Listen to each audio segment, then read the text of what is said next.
A garrafa da batuta de vez. Ok, vamos fazer o seguinte, então. Eu vou botar minha tela aqui, tá? E vou voltar à nossa explicação de OSPF. Eu apenas procurei entender se, para os que estavam entrando agora, que não fizeram o curso conosco, né, se esse resumo, apesar de ser bem resumido, ele está conseguindo esclarecer as coisas. Vamos olhar o tópico 2 aqui, de pacotes do SPF. Primeiro ver se eu estou... Se está funcionando. Está funcionando, a tela está legal. Então vamos voltar aqui.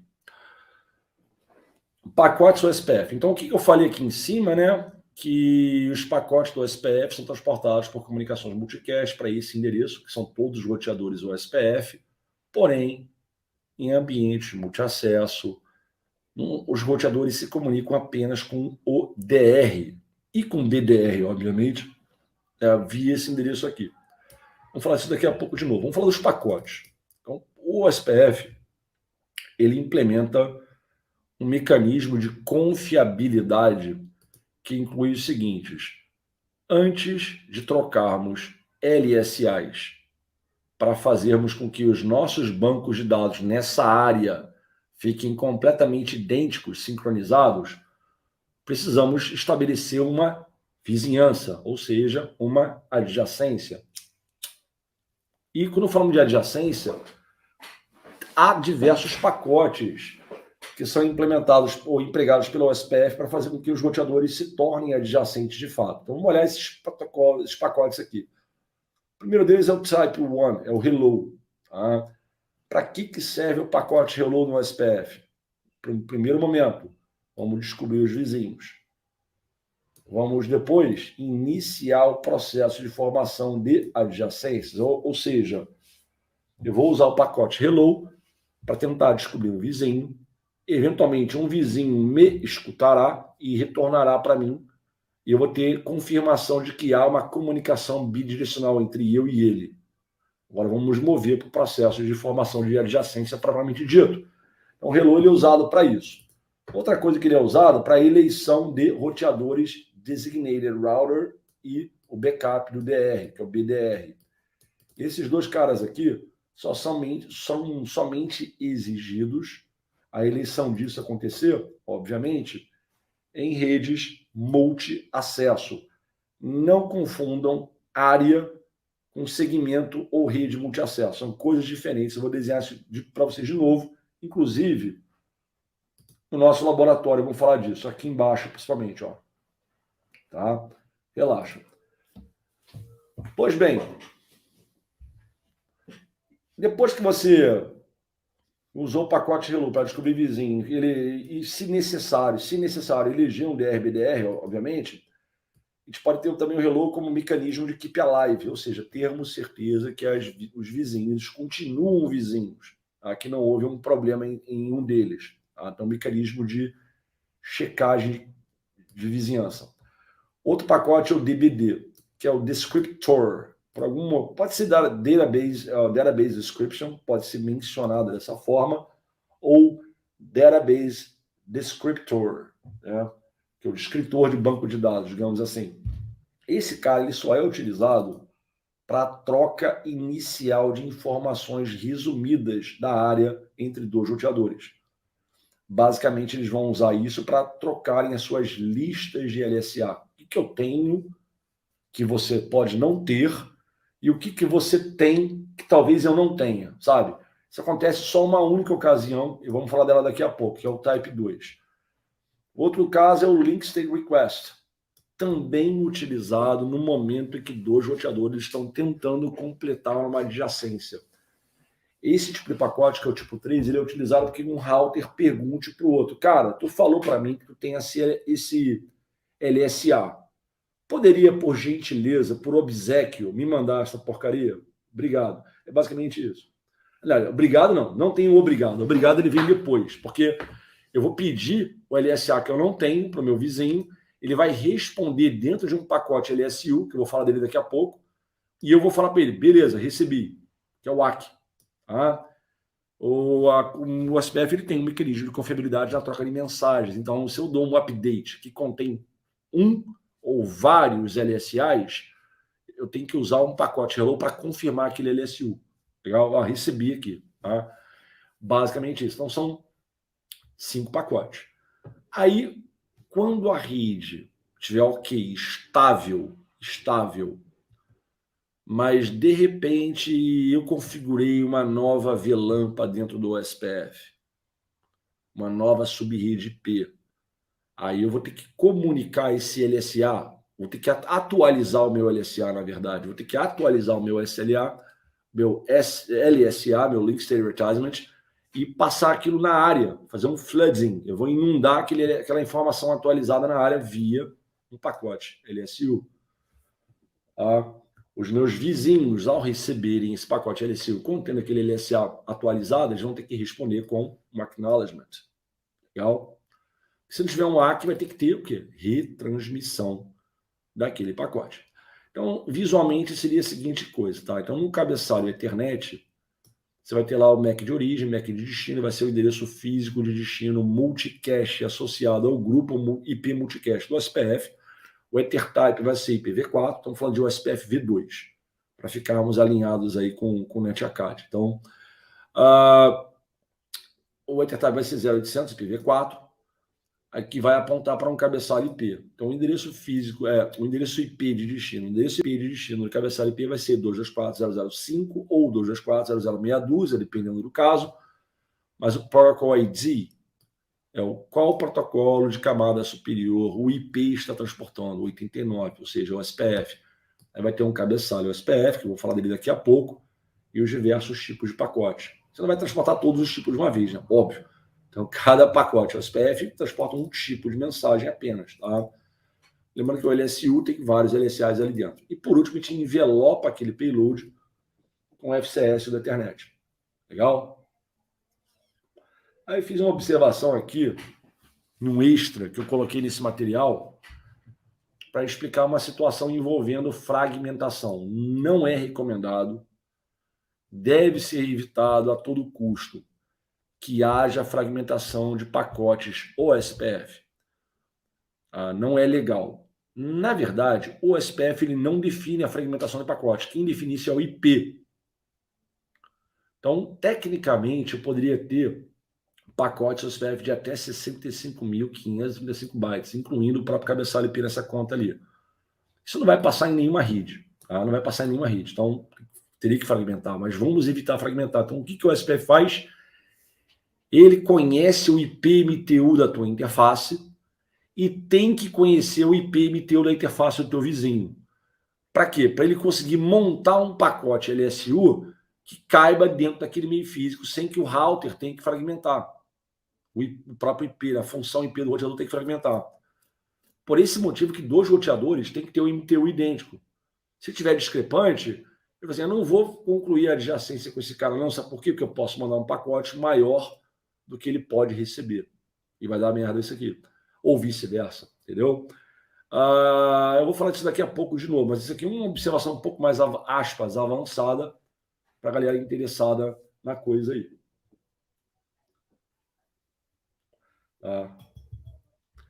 Pois bem, vamos voltar aqui. Pacote OSPF. Aliás, antes de eu ir para o pacote, você sabe se o áudio está ruim ou está fora, ou sei lá como é que é a coisa. Vamos perguntar aqui. Caramba, tem muita coisa, hein? Ok. Bora ver o chat rapidinho.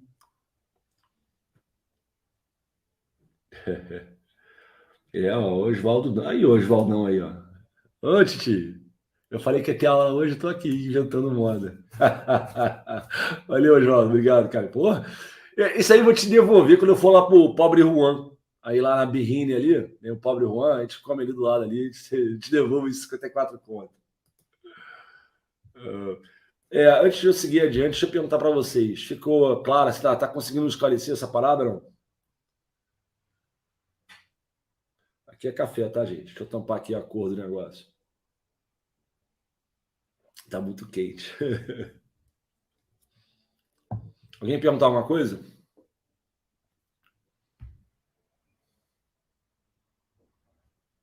Não, né?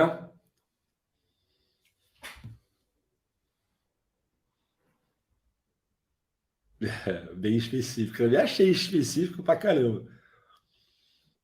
Então tá, vamos voltar aqui para a gente não terminar muito tarde, porque já viu, né? Aqui é complicado.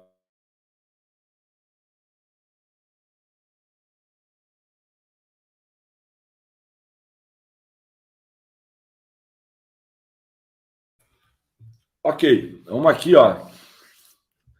De volta na tela. Vamos botar aqui, ó. Vamos olhar os pacotes. Então, eu acabei de falar o quê? O que eu falei para Vossas Excelências? Os pacotes SPF. Peraí, lembrando que custa 0 no EPF com. O network com tretas. O cara aqui. Recebemos um clérigo aí da treta. Na verdade, eu vou falar da métrica. Tá? A métrica, na verdade, é a banda de referência vivida pela banda de interface, chamamos isso de custo. A gente vai entrar nesse BO aí, mas legal. Aí, Breno Dias virou membro também. Aí vi vantagem, hein? Você não virou membro ainda? Por que não? Ó, tem uma paradinha de BGP lá dentro. Filé mignon, hein, no canal, hein? Vamos aqui voltar à nossa batuta. Então, aqui é o seguinte, gente, para vocês entenderem, estou na tela certa, estou com o microfone habilitado, vamos lá. Falei dos pacotes SPF, agora vamos demonstrá-los visualmente para vocês terem uma percepção de como funciona o SPF. A primeira coisa que a gente vai olhar aqui é o cabeçalho. Tá? Esse cabeçalho que está aqui em... Como é que se chama? Não sei que cor é essa, sou bem ruim de cor. Ele é comum a todos os pacotes OSPF. Tipo 1, Hello, tipo 2, DBD, tipo 3, LSR, tipo 4, LSU, tipo 5, LSA, que todos eles vão ter o mesmo cabeçalho.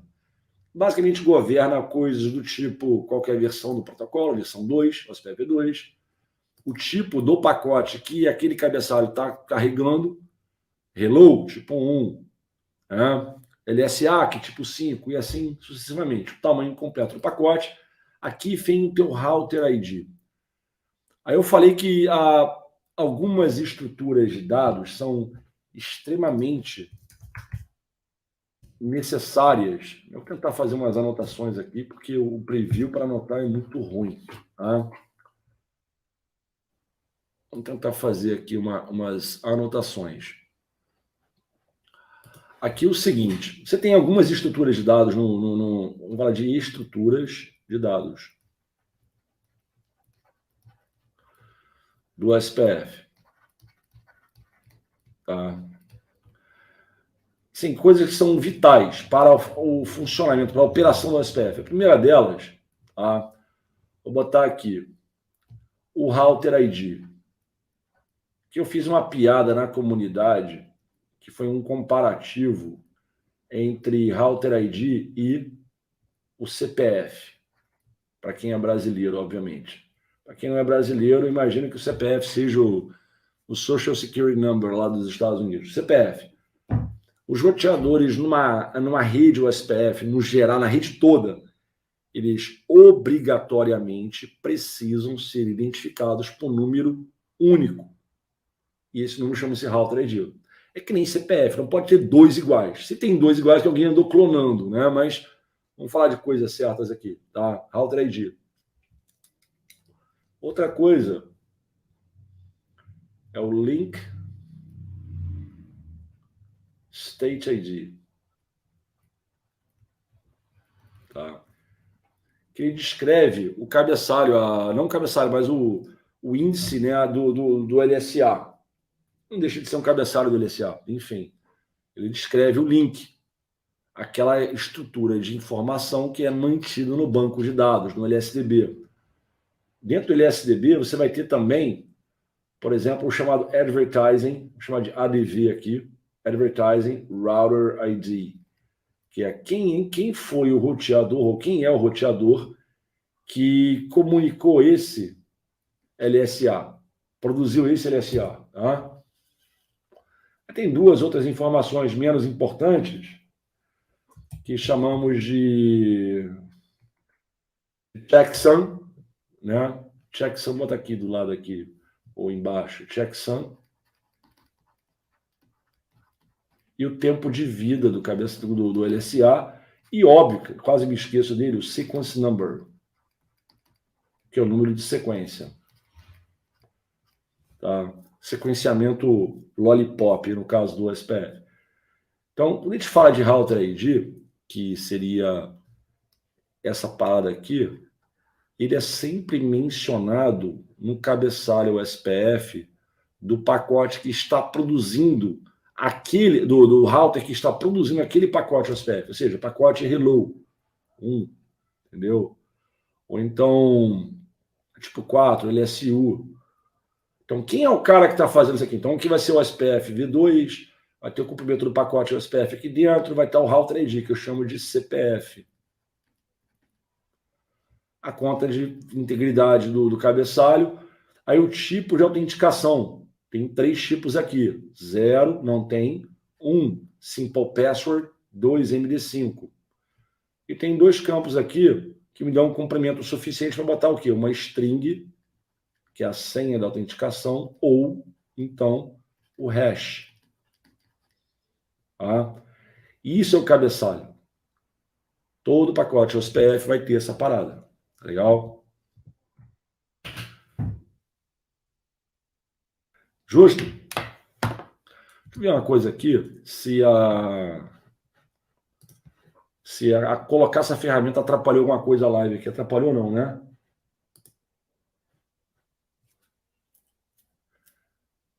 Ficou de boa.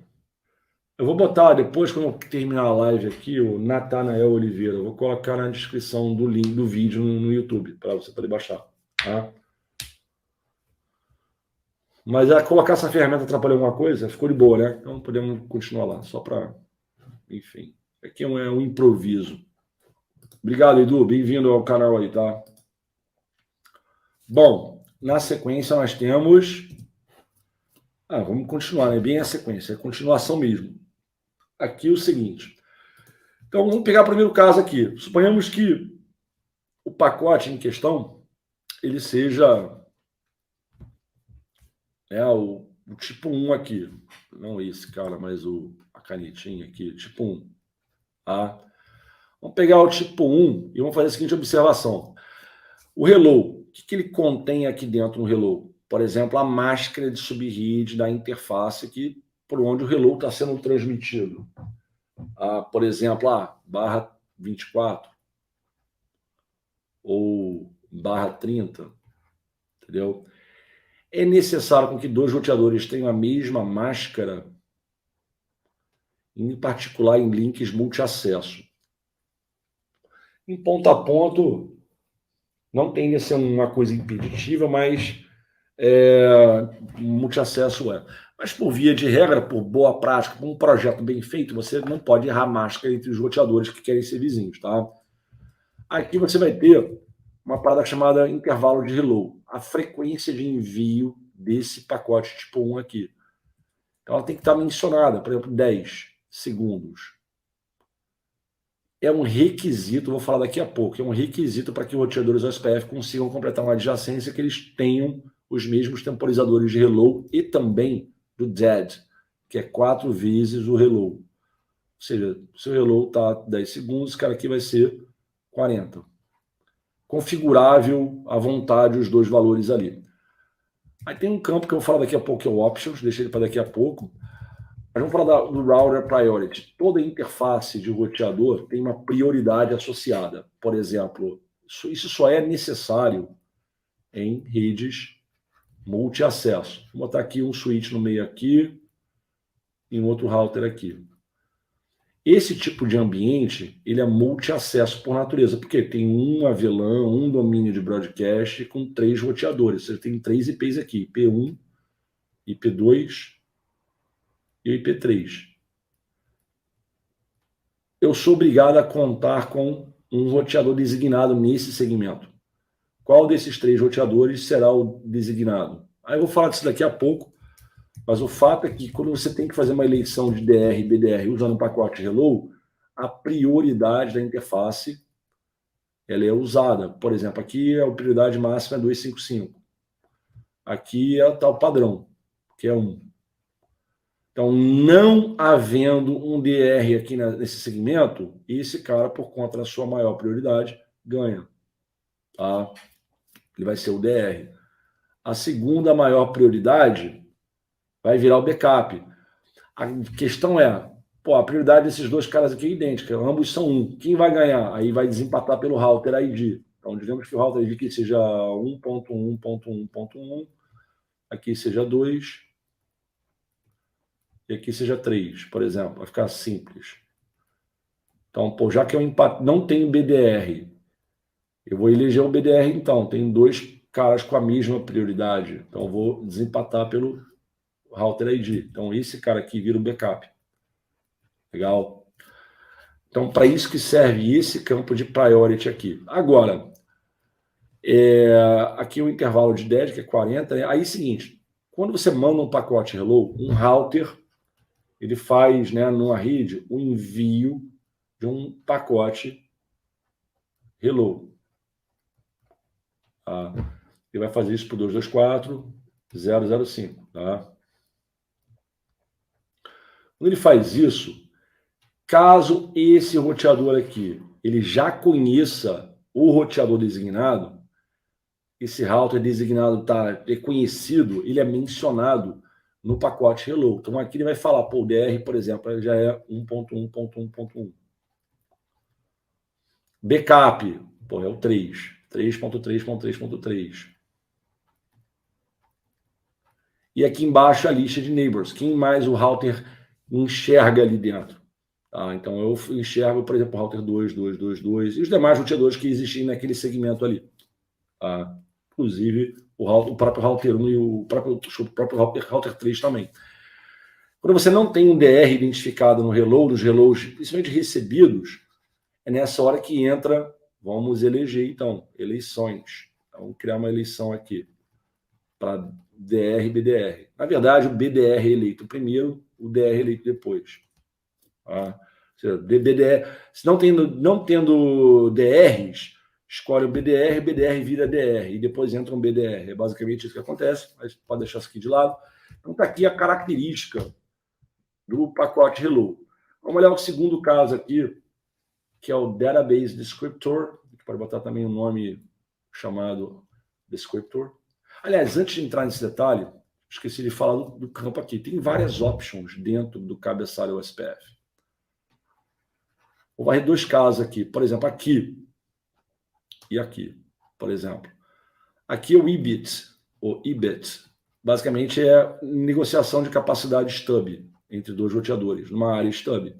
E aqui NSSA, juntamente com PBIT, que é propagação. É basicamente que é a conversão de LSA tipo 7 para um LSA, adivinha, tipo 5, pelo ABR da área NSSA. Então, um exemplo de coisas montadas ali. Aqui já falando do DBD, ok, interessante. O DBD é o seguinte, eu vou solicitar, não vou solicitar nada, eu vou fornecer uma lista resumida do meu banco de dados. Basicamente, vou listar os headers dos meus LSAs aqui. Eu não vou incluir os LSAs detalhadamente, somente dar o título. LSA 1, LSA 2, LSA... e por aí vai. Né? O número do SLA. Tá? O Link State ID dele, por exemplo. É basicamente isso que eu vou passar aqui. Tá? Agora, é importante que eu tinha comentado que se dois roteadores eles tiverem, por exemplo, aqui tem 1.500 bytes, e aqui tem 1.514 no IPMTU. Isso é reportado aqui. Havendo diferenças desse cara com esse cara, eles não concluem a vizinhança. Pelaquela razão de fragmentação que eu comentei há pouco. Algumas pessoas configuram seus roteadores OSPF para ignorarem a discrepância de MTU nesse estágio. Eu não recomendo. Faça o certo, ajuste corretamente o MTU, tá, do seu equipamento, da interface do equipamento. E se você não fizer o ajuste e não fizer a gambiarra de ignorar o MTU discrepante, os roteadores vão travar no status extort. Eles não vão conseguir passar disso aqui e não vão concluir a adjacência. Tá? Então, esse é o pacote tipo 2. O tipo 3 é o LSR. Então, basicamente, a gente tem o tipo de LSA, por exemplo, o LSA tipo 1, tipo 2, tipo 3, tipo 4, tipo 5, tipo 7, tipo 10, tipo 11. Vamos falar de USPF2 aqui, tá? USPF2. Isso é o que a gente usa. O Link State ID, qual que é o Link State ID de fato, e qual router produziu aquele LSA naquela área. Então é isso que eu vou perguntar. Ó, me dá o LSA tipo 1 do Link State ID 192.168.1.5 com Advertising Router ID de 192.168.1.5. Legal? Legal. É a pergunta que você faz para o teu vizinho. Depois vocês trocaram os DBDs lá para entender o que você sabe que o teu vizinho não sabe e vice-versa. Então, o LSR é a solicitação do LSA detalhado. Já o LSU é a resposta. É o update. Beleza? Que pode ter o quê? Uma determinada quantidade de LSAs mencionada aqui e os LSAs detalhadamente descritos aqui. Tá? Obviamente, o LSU não é usado somente quando ocorre a conclusão, né, o estado final de formação da vizinhança, mas também quando os roteadores estão convergidos em estado de adjacência full e eles desejarem lá, por exemplo, cara, vou trocar, aprendi uma rede nova, criou uma rede nova, caiu um link, eu tenho que divulgar esse LSA modificado, né, atualizado, usando pacotes LSU para os roteadores na minha área. Eu vou passar para os vizinhos, vou passar para os vizinhos deles, e assim por diante, até que essa informação fique conhecida na área ali. E por último, o AC, que é o Acknowledgement, ou seja, quando você tem o recebimento de uma LSU, você tem que reconhecer, acusar o recebimento. Então, você vai dar um AC para o cara lá. Então, tá aí os 5 pacotes do SPF. Tá? Bom, vejamos aqui se isso meio que pavimentou, apazigou a treta. Vamos ver lá. Alex Braz, essa pergunta que Vossa Excelência fez não tem relação com banda de referência, tá? A banda Não tenho certeza. O Alex aí falando aqui. Deixa eu desligar a Alex, que ela está interferindo na minha live. Acabou de mandar uma mensagem para mim. Pronto, tchau, Alex. Vai dormir. A métrica do SPS chama-se custo. Algumas pessoas falam o seguinte: o custo é inversamente proporcional à banda da interface. Quanto maior a capacidade da interface, menor o custo, melhor a opção, digamos assim. Não é exatamente isso que acontece. Na verdade, a métrica do SPF continua sendo custo, obviamente, mas como é que o roteador ou SPF deriva o custo de uma interface? Chama-se banda de referência, dividido pela banda da interface. Por padrão, na maioria das arquiteturas, a banda de referência de fábrica chama-se 100 megabits por segundo. Então, basicamente, você vai pegar 100 mega e dividir por 100 mega, vai dar 1. 100 mega dividido por 10 mega, vai dar 10. 100 mega dividido por 1 giga, e ferrou, vai dar 1 também. 100 GB dividido por 40 GB, vai dar 1 também. E por aí vai. Então, por esse motivo que a gente ajusta a banda de referência para que ela seja a banda do teu maior link na tua rede, a 100 GB, por exemplo. Então, 100 GB dividido por 100 GB, 1. 100 GB dividido por 40 vai ser um número maior do que 1. 100 GB dividido por 10 vai ser um número maior do que 40. E assim sucessivamente. Beleza? Explicado isso, qual que é a relação disso com o IPMTU? Nada. Zero. Não tem nada a ver.